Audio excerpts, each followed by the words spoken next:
Assalamualaikum warahmatullahi wabarakatuh. Apa kabar pegiat bola? Nah, di kesempatan konten kali ini tentunya saya akan membahas timnas skuad muda yang baru saja selesai bertanding melawan Laos. Pastinya kalian juga menonton itu.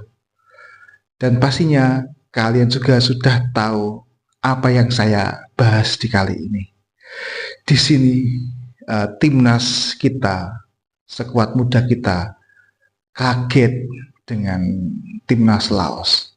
Kagetnya itu apa? Di babak pertama itu contohnya, Laos dia bermain dengan pressing tinggi, bermain dengan tusukan-tusukan tajam, dan hasilnya perkiraan di menit ke-8 atau 9 itu ya, kita kebobolan terlebih dahulu dibandingkan Laos ini. Kita kebobolan terlebih dahulu.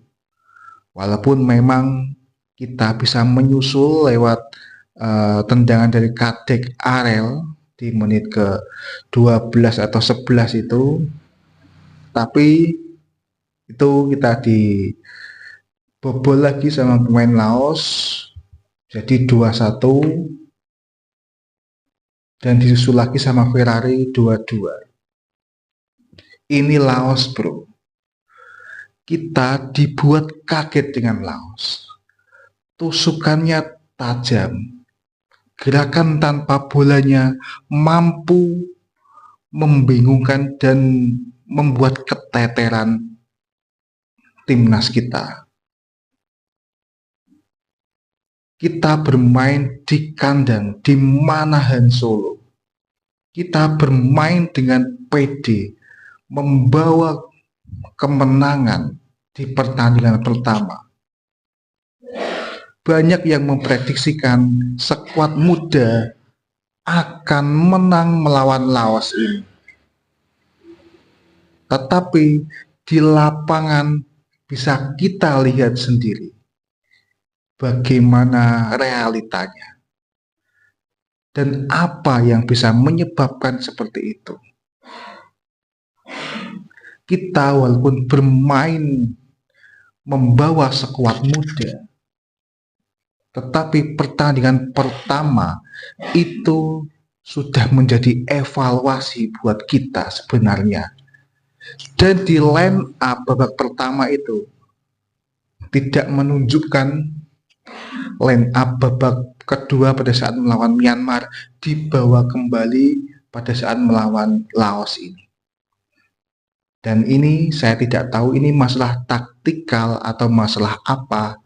Ini tergantung Sintayong pastinya yang menjadi yang punya andil besar dalam line up-nya itu. Pastinya di lini belakang kita itu juga cukup kendor, cukup bisa dimasuki sama pemain Laos ini dan menghasilkan ancaman-ancaman yang berbahaya dari penyerang Laos ini.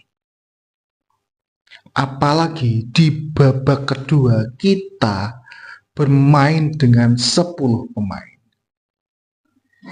Itu setelah si Starboy, si Marcelino ini terkena kartu merah atau kartu kuning kedua dan hasilnya dia harus keluar lapangan. Yang pastinya itu juga membuat perjuangan dari timnas skuad muda kita ini semakin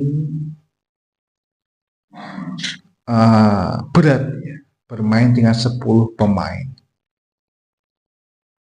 Dan dari sisi lini tengah ini kurangnya dia build up, kurang pressing, bahkan pemain Laos, pemain lawan itu berhasil pressingnya itu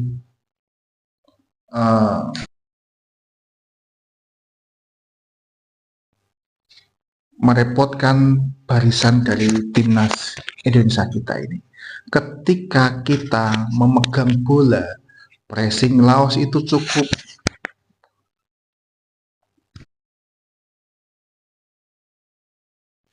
cukup masif ya.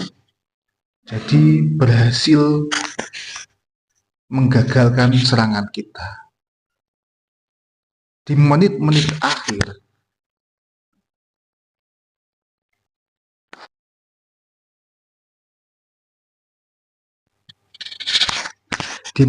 akhir, ya, sebenarnya Ferrari ini dia mendapatkan peluang dan mendapatkan gol. Skor menjadi 3-2 di situ. Saya kira Indonesia akan mendapatkan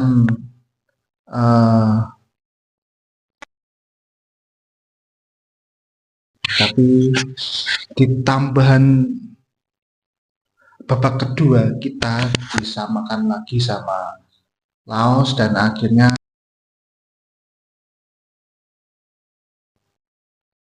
3-3 itu menjadi skor akhir. Maaf ini mic-nya agak